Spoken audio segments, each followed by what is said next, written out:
দ্বিতীয় ধাপের উপজেলা নির্বাচনেও কি ঘটেছে দর্শক আপনাদেরকে দেখাবো। যা ঘটেছে, দ্বিতীয় ধাপের উপজেলা নির্বাচন 21 মে অনুষ্ঠিত হয়েছে। যা হয়েছে তাতে নিঃসন্দেহে বিয়ন্ড রিজনেবল ডাউট বলা যায় জনগণ বিএনপি জামাতের কথা রেখেছে, বিএনপি জামাতের আহ্বানে সাড়া দিয়েছে, জনগণ ভোট বর্জন করেছে। কেমন হয়েছে দ্বিতীয় ধাপের উপজেলা নির্বাচন? একটা নির্বাচন খারাপ হয়েছে এটা বলতে যে বৈশিষ্ট্য লাগে এমন কোনো বৈশিষ্ট্য নেই যেটা দ্বিতীয় ধাপের উপজেলা নির্বাচনে ঘটেনি। হত্যা, জাল ভোট, পিটাপিটি, ব্যালট বক্স ছিনতাই, একজনের ভোট আরেকজনে দিয়ে দেওয়া, ডামি লাইন এবং লোকজন নেই, একেবারে ভোটারবিহীন, প্রতিদ্বন্দ্বিতা নেই, প্রতিযোগিতা নেই, তারপর কারচুপি, মানে যা আছে একটা নির্বাচনে যত ধরনের অনিয়ম হতে পারে এমন একটা অনিয়ম কেউ দেখাতে পারবে না যে এই নির্বাচনে হয় নাই। মানে সব ধরনের অনিয়ম হয়েছে। কি হয়নি? নিহত, আহত, আপনি আর কি চান? যদিও এগুলোতে সরকার কিংবা ইসির কিছু আসে যায় না। হিট স্ট্রোক বা স্ট্রোক করে নানানভাবে মারা গেছে এইসব কথা বললে টলে চালিয়ে দিবে এবং এত বড় একটা উপজেলা নির্বাচনে কিছু লোকজন মারা যেতে পারে এইভাবে বলে দায় এড়িয়ে যাবে। দিন শেষে দেখবেন যে ওবায়দুল কাদের কিংবা ইসি, সিসি তারা বলবে যে আমরা খুশি, ভালো নির্বাচন হয়েছে। টার্ন আউট যে রেট আমরা যেটা ধারণা করছি সকাল থেকে একেবারে ভোট গ্রহণ শেষ পর্যন্ত আমরা গভীরভাবে অবজার্ভ করেছি, তাতে 10% হওয়ার কথা নয়, লেস দেন 10% হওয়ার কথা, কিন্তু ওটাকেই সরকার এবার দেখবেন যে আগে 37% বলেছিল না, এবার আরও বাড়িয়ে দিবে। এখন তো ধান কাটা নেই বাংলাদেশে এবং বৃষ্টিরও তেমন কোনো খবর বাংলাদেশে আমরা পাইনি, হয়তোবা বিভিন্ন জায়গায় হলেও হতে পারে। এবার আরও রসিক অনেক কারণ হয়তোবা তারা বের করবে। আমি আপনাদেরকে একটু এই আজকে উপজেলা নির্বাচনে বিভিন্ন জায়গায় ঘটিত ঘটনাগুলো স্যাম্পলিং করে কিছু গুরুত্বপূর্ণ ঘটনা আপনাদেরকে শোনাবো, তাতে বুঝতে পারবেন সামগ্রিকভাবে নির্বাচনটা কেমন হয়েছে, কত পার্সেন্ট টার্ন আউট রেট হতে পারে, কত খারাপ নির্বাচন হয়েছে, এর চাইতে খারাপ নির্বাচন আর হতে পারে কিনা। এবং এটা নির্বাচন কমিশন অনেকটা জানে, বুঝে যে সামনে এমন দিন আসবে যে 1%-এর বেশি ভোট পড়বে না। এবং এখন তো জালিয়াতি করে 5-10%কে 36% বানাতে পারে, 42% বানাতে পারে, কিন্তু তখন হয়তো বা মিডিয়ার কারণে বা তথ্য প্রযুক্তির কারণে 1%কে 2% বানাতে পারবেন। এই জন্যে 1% ভোট হলেও চলবে, এটা আগেই বলে রাখছে। 1 ঘন্টায় এক বুথে ভোট পড়েছে একটি, ফরিদপুরের ঘটনা, অথচ ফরিদপুর আওয়ামী লীগ অধ্যুষিত এলাকা, মানে আওয়ামী লীগের লোকজনও ভোট দিতে যায় না। আওয়ামী লীগ অধ্যুষিত এলাকায় আমি একটু স্পেশালি নজর রাখার চেষ্টা করেছি, একেবারেই করুণ অবস্থা, যেখানে আওয়ামী লীগের ঘাঁটি, লোকজন ভোট কেন্দ্রে যায় না, অনেক প্রার্থী কিন্তু মানুষ নেই। ঝালকাঠি সদর উপজেলা নির্বাচনে আয়োজনে কমতে নেই কিন্তু ভোটার উপস্থিতি নেই। বিভিন্ন গণমাধ্যম এভাবে শিরোনাম করেছে, বাইরে দাঁড়িয়ে ব্যালটে সিল, প্রিজাইডিং কর্মকর্তা বললেন চোখে পড়েনি। চিন্তা করছেন কিসের প্রিজাইডিং কর্মকর্তারা, তারা কি করবে? তাদের কোনো স্বাধীনতা আছে? যা বলবে তার বাইরে। এর মানে ব্যালটে সিল দেয়, জাল ভোট দেয়, বললে যে চোখে পড়েনি। চোখে পড়বে কি? তাদের তো চোখ নেই। বাগাতিপাড়ায় এজেন্ট ভোটারদের কেন্দ্রে ঢুকতে বাধা, সংঘর্ষে আহত 4। তো কি হয়নি, কি বাকি আছে? ফরিদপুরের নগরকন্দায় জনগণ স্বতঃস্ফূর্তভাবে ভোট বর্জন করেছে। গণমাধ্যমের খবর অনুযায়ী একেবারে ফাঁকা, শুনশান নীরবতা। প্রকাশ্যে ভোট দেওয়ার ভিডিও ধারণ, হামলায় 10 সাংবাদিক আহত। এর মানে এরা প্রকাশ্যে ভোট দিতে পারবে কিন্তু ভিডিও করা যাবে না।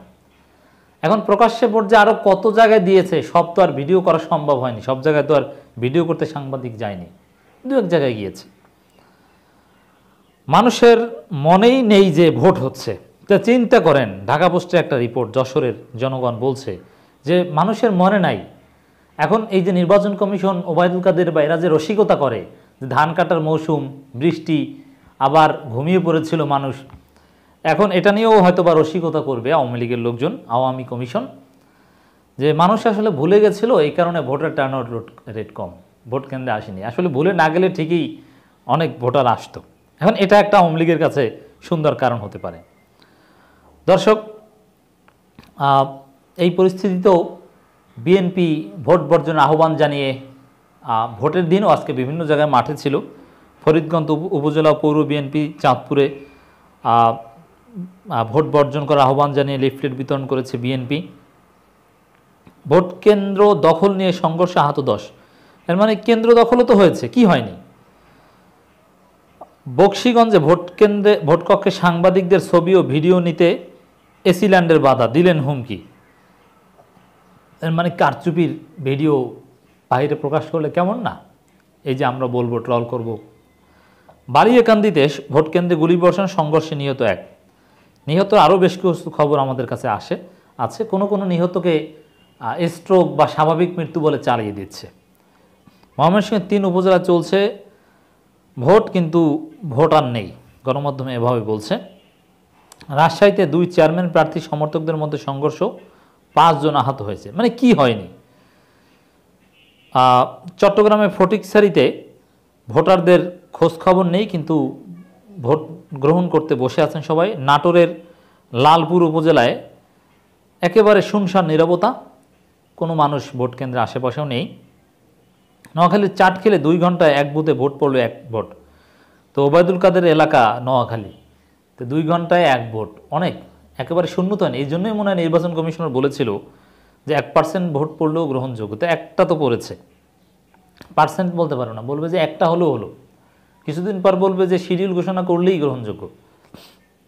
সোনারগাঁওয়ে ভোট কেন্দ্রে হামলা ও এজেন্টকে বের করে দেওয়ার অভিযোগ। ঠাকুরগাঁওয়ে একেবারে শুনশান নীরবতা, ভোট কেন্দ্রের সামনে আমরা দেখতে পাচ্ছি বেশ কিছু কুকুর লাইন দিয়ে শুয়ে আছে। জয়পুরহাটের জেলার 5 বিবি উপজেলার জনগণ ভোট বর্জন করেছে। শাশুড়ির ভোট দিলেন পুত্রবধূ। এই হচ্ছে বাংলাদেশের ভোট। নোয়াখালীতে বিভিন্ন জায়গায় লিফলেট বিতরণ করেছে বিএনপি ভোট বর্জনের দাবিতে। খাগড়াছড়িতেও কোনো ভোটার নেই, একেবারে শুনশান নীরবতা, ফাঁকা। চাচার পোশাক পরে নির্বাচনের ডিউটিতে স্কুল ছাত্র। মানে রসিকতা, মজার যত ঘটনা আছে, ইন্টারেস্টিং অনেক বিনোদনও পাওয়া যায়। নেসারাবাদ ও কাউখালী উপজেলাও জনগণের ভোট বর্জন, জনগণের খবর নেই। রংপুরের পীরগঞ্জ একেবারে আওয়ামী লীগের শ্বশুরবাড়ি, কিন্তু লোকজন নেই। বরিশালে হিজলা, কোনো লোকজন নেই। 2.5 ঘন্টায় 1 বুথে 5 ভোট, অনেক। কিশোরগঞ্জ তো আওয়ামী লীগ অধ্যুষিত এলাকা, 2.5 ঘন্টায় 1 বুথে 5 ভোট। তো 5টা তো পড়েছে, অনেক। 5টা কম কিসে? এভাবে বলবেন ওবায়দুল কাদের নির্বাচন কমিশনেরা। চাপ নেই ভোটারের, ফেসবুকে রিলস দেখে সময় কাটাচ্ছেন পোলিং অফিসার। তাহলে দর্শক বুঝতে পারছেন যে কেমন নির্বাচন হয়েছে। ফরিদপুর এলাকাও বিএনপি বিভিন্ন জায়গায় লিফলেট বিতরণ করেছে ভোট বর্জনের দাবিতে। নেত্রকোনা কেন্দ্রের বাইরে ভোটার নেই, ভেতরও ফাঁকা। মানে ভেতরেও ফাঁকা, বাইরেও ফাঁকা। গাংনীতে 1টি বুথে 1 ঘন্টায় 1টি ভোটও পড়েনি। তো এটা আওয়ামী লীগ সেলিব্রেট করতে পারবে না যে 1 ঘন্টায় 1টি পড়েছে, 2.5 ঘন্টায় 5টি পড়েছে তো। কিন্তু এই গাংনীতে এটা নিয়ে আর আওয়ামী লীগের কিছু বলার থাকলো না যে 1 ঘন্টায় একটাও পড়লো না। গণমাধ্যমের এই রিপোর্টের জবাবে কী বলবে? ভোট কেন্দ্রে মাঠে কুকুর, 3 ঘন্টায় ভোট পড়েছে 19টি। এইটা সেলিব্রেট করতে পারে আওয়ামী লীগ যে 3 ঘন্টায় 3টা তো পড়েনি, 19টা পড়েছে। মাঠে কুকুর, গণমাধ্যমের শিরোনামের ধরন দেখছেন, মাঠে কুকুর, ভোটার নেই। এর চাইতে লজ্জাজনক আর কিছু হতে পারে না। পাবনায় একেবারেই শুনশান নীরবতা, ভোটার নেই। 1.5 ঘন্টায় 1টি বুথে ভোট পড়েছে 3টি। এটাও সেলিব্রেটেবল আওয়ামী লীগের জন্য যে 3টা তো পড়েছে। রামগঞ্জ ও রায়পুর উপজেলাও একেবারে ফাঁকা, জাস্ট 2-1টা গাড়ি দেখা যাচ্ছে। লালমনিরহাট কালীগঞ্জে ভোট কেন্দ্রের সামনে ভোটার না থাকলেও কয়েকটি কুকুর দেখা গেছে। এখানে 3 ঘন্টায় ভোট পড়েছে 19টি। মানে ভোট কেন্দ্রের সামনে যেখানে ভোটারদের লাইন থাকার কথা, সেখানে কুকুর কেন থাকে? ভোটারদের উপস্থিতি একেবারে নেই বলেই তো থাকে। জনতা নীরব প্রতিবাদ। আমরা বিভিন্ন জায়গায় ব্যাপকভাবে কুকুর দেখতে পাচ্ছি ভোট কেন্দ্রের সামনে, এটা লক্ষণীয়। এবং জনগণ বিভিন্নভাবে প্রতিবাদ করছে। এই ভোট বর্জন করে বিএনপি জামাতের আহ্বানে সাড়া দিয়েছে এবং বিভিন্ন জায়গায় গেটের সামনে লিখে দিচ্ছে, ভোট চাহিয়ে লজ্জা দিবেন না। চমৎকার, ভোট চাহিয়ে লজ্জা দিবেন না, মানে ভোট চাইতে আসবেন না। জাল ভোটার ধরলেন ম্যাজিস্ট্রেট, প্রিজাইডিং অফিসার বললেন ওরকম না, চেষ্টা করেছিল। চিন্তা করেছেন, জাল ভোট দেওয়ার চেষ্টা করেছিল, প্র্যাকটিস করেছিল। এই হচ্ছে আওয়ামী নির্বাচন। টাকা বিতরণে অভিযোগে ইউপি চেয়ারম্যান আটক, বললেন আমি লজ্জিত। এখন এরকম টাকা অনিয়ম, সব অনিয়ম তো এখন বৈধ, তাহলে ইউপি চেয়ারম্যান আটক হলেন কেন? নিঃসন্দেহে আওয়ামী লীগের কোনো অভ্যন্তরীণ গ্রুপের ফলে তিনি বলির পাঠা হয়েছেন, না হলে এগুলো কোনো অনিয়মের মধ্যেই পড়ে না। তো দর্শক, আপনারা দেখতে পেলেন যে আসলে কেমন নির্বাচন হয়েছে। তো দর্শক, স্যাম্পলিং করে আপনাদেরকে যেগুলো শোনালাম তাতে আমরা কনক্লুশনে আসতে পারি, দ্বিতীয় ধাপের উপজেলা নির্বাচনে যা ঘটেছে এটা কোনো নির্বাচনেই বলা যায় না। এটাকে নির্বাচন বললে নির্বাচনকে কলঙ্কিত করা হয়। এটা আওয়ামী সার্কাস, নাটক, প্রহসন।